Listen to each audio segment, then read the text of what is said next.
Hello everyone, स्वागत है आप सबके एक बार फिर से एक नए वीडियो में। और आज की इस वीडियो में हम बात करने जा रहे हैं आईपीओ के बारे में। एक ऐसा आईपीओ जो कि क्राफ्ट पेपर के मैन्युफैक्चरर्स हैं, शुभम पेपर, शुभम शुभम पेपर। और यहाँ पे इस नाम को हम इसलिए प्रोनाउंस कर रहे हैं क्योंकि यहाँ पे SUBAM पेपर्स का ये आईपीओ है। और ये एक एसएमई आईपीओ है, सबसे बड़ी बात तो ये है। और एसएमई सेक्टर का ये आईपीओ है। इसमें देखिए, पेपर इंडस्ट्री में जैसा हम आपको अभी बता दे रहे हैं, इससे पहले सारी चीज़ों को कंक्लूड करने से पहले कि ऑपरेशनल प्रॉफिट मार्जिन जो होता है ना, वो बहुत कम होता है। मतलब जो पेपर इंडस्ट्री में मार्जिन होता है वो बहुत थिन मार्जिन पे काम किया जाता है। और ये जो सेगमेंट में काम करते हैं वो क्राफ्ट पेपर और पेपर प्रोडक्ट्स होते हैं। बेसिकली वो B2B जाते हैं, और B2B जाने के बाद ये इस्टेब्लिश हुए थे 2004 में। 800 शेयर्स का लॉट है। 1,44,000 से लेके 1,52,000 का प्राइस रेंज है।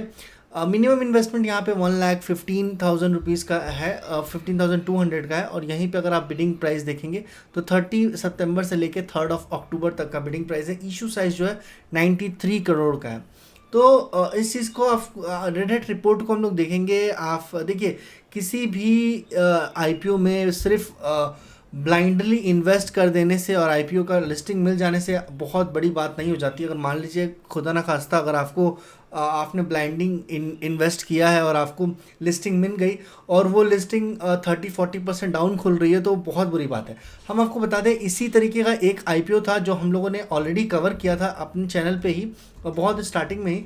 वो था I guess go green green bikes थे, राइट। और बहुत स्टार्टिंग में हम इस चीज़ को बता दिए थे कि वो आईपीओ बिल्कुल भी अच्छा नहीं है। और उसका नहीं अच्छा होने का कारण ये था कि वो एक डीलरशिप में काम करती थी। मतलब वो जो भी एसएमई आईपीओस था वो बेसिकली बाइक वो ग्रीन, ठीक है। आप देख सकते हैं कि इसमें बहुत लोगों को लिस्टिंग मिली है, बहुत लोगों को लिस्टिंग मिली है, बहुत लोगों ने सब्सक्राइब किया था, बहुत लोगों को लिस्टिंग भी मिल गई। लिस्टिंग गेन में आप देख सकते हैं 27% का सिंगल डे में नुकसान हो गया। तो अगर मान लीजिए 1,18,000 रुपये का आपको लिस्टिंग मिल भी जाती है और आपको अगर 30% रुपीज़ का नुकसान हो जाता है, तो ऑलमोस्ट 34,000 रुपीज़ से लेकर 35,000 रुपीज़ तक का सिंगल डे का लॉस है। अब ये कब रिकवर होगा कब नहीं रिकवर होगा उसका कोई फ़ायदा नहीं। तो डायरेक्टली ब्लाइंडली आप आईपीओ में इन्वेस्ट मत कीजिए, पहले थोड़ा सा एनालिसिस को समझने की कोशिश कीजिए। बाइक वो ग्रीन टेक, ये जो नाम इतना ट्रिकी सा है, और ये नाम कुछ भी नहीं था इनके पास, बस एक शोरूम था जो एक थर्ड पार्टी ब्रांड्स के बाइक्स को अपने शोरूम में बेचते थे। मैन्युफैक्चरर नहीं थे, ये बहुत बड़े डीलर नहीं थे, एक दो जगह पे इनका शोरूम था। और आप सब्सक्रिप्शन देख सकते हैं, 38 टाइम्स ये आईपीओ सब्सक्राइब हुआ है। 38 टाइम्स ये आईपीओ सब्सक्राइब हुआ है। और उसके बाद किसी जिसको जिसको लिस्टिंग मिली है उनके पास आप देख सकते हैं किस हिसाब से चीज़ें चल रही हैं। वो अब भगवान इनका इस सब चीज़ों को देखे। पर आप इस चीज़ को ध्यान में रखिएगा कि कभी भी आप आईपीओ में इन्वेस्ट कर रहे हैं तो आप उसको कम्प्लीटली एनालाइज कीजिए, नो मैटर वो एक एसएमई आईपीओ हो या फिर मेन स्ट्रीम आईपीओ हो। क्योंकि जब आईपीओ में कोई भी कंपनी लिस्ट होती है तो वो अपने हर एक बिजनेस को बहुत ज़्यादा बढ़ा चढ़ा के बताने की कोशिश करती है। तो इस चीज़ का आप हमेशा ध्यान रखिएगा कि आप आईपीओ में लिस्ट हुए किसी भी कंपनी में इन्वेस्ट करने से पहले एक एनालिसिस खुद से ज़रूर कर लीजिएगा। ये कंपनी का जो प्रोडक्ट है वो हम आपके सामने दिखा रहे हैं। ये डुप्लेक्स बोर्ड है। ये बेसिकली इसको फर्दर कार्टून्स वगैरह बनाने के लिए यूज़ किया जाता है। और बहुत सारे मतलब ये पेपर के ही बोर्ड होते हैं, पर इसको आगे प्रोसेसिंग में डाल के इन सब चीज़ों को बनाया जाता है।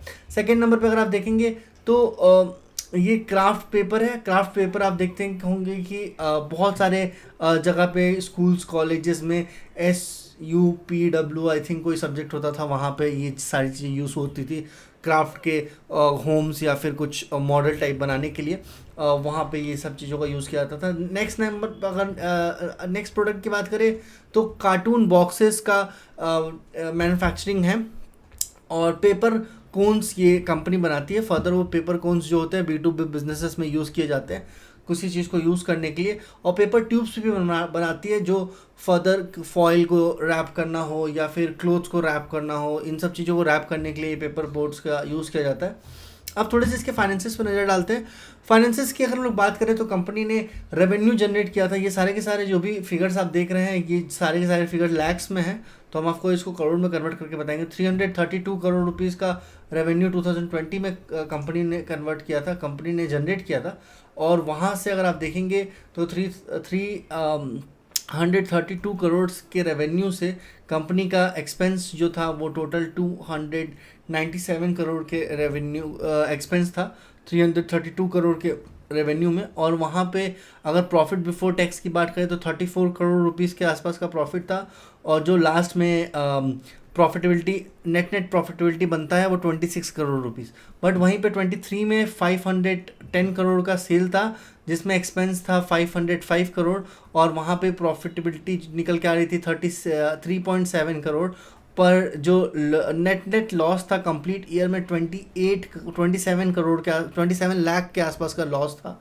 तो 2023 में ये एक लॉस मेकिंग कंपनी रही है। 2022 में प्रॉफिट था। 2024 में क्या करें अगेन बात करें तो यहाँ पे थोड़ा सा आपको प्रॉफिटेबिलिटी देखने को मिलेगा 33 करोड़ के आसपास। तो ये देखिए आप स्टेबल नहीं है, मतलब ऐसा नहीं है कि तीनों साल ये प्रॉफिटेबिलिटी है। हालांकि जो थर्ड बीच के जो ईयर्स है उसमें जो रेवेन्यू जनरेट हुआ है, सेल्स जो था वो काफ़ी ज़्यादा था as compare to both of them.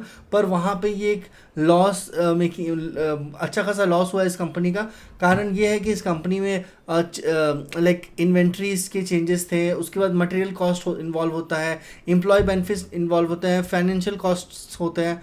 तो ये सारे कॉस्ट एक्सपेंसेस एलोकेट करने के बाद एक बहुत बड़ा सा चंक इनके as a part of expenses में निकल जाता है और फर्दर ये लोग प्रॉफिटेबिलिटी दिखाते हैं। तो ये शुभम पेपर था, शुभम पेपर, और उसको आप एनालाइज कर लीजिएगा। बहुत ज़्यादा वाव शेयर तो नहीं लग रहा है, पर डेफिनेटली यहाँ पे ऑपरेशनल प्रॉफिट मार्जिन काफ़ी कम है। और ये जो अगर हम बिडिंग डेट की हमको आप जैसा हम आपको बताएं कि 30 सितंबर से लेके 3 अक्टूबर तक का बिडिंग डेट होगा, तो आई थिंक 1-2 दिन और आपको मिल जाएगा ट्रेडिंग में। Bye bye, take care, thank you so much, तब तक के लिए बने रहिए। और कोई सजेशन हो इस चैनल के लिए या मेरे लिए पर्सनली तो आप कमेंट सेक्शन में ड्रॉप कर सकते हैं।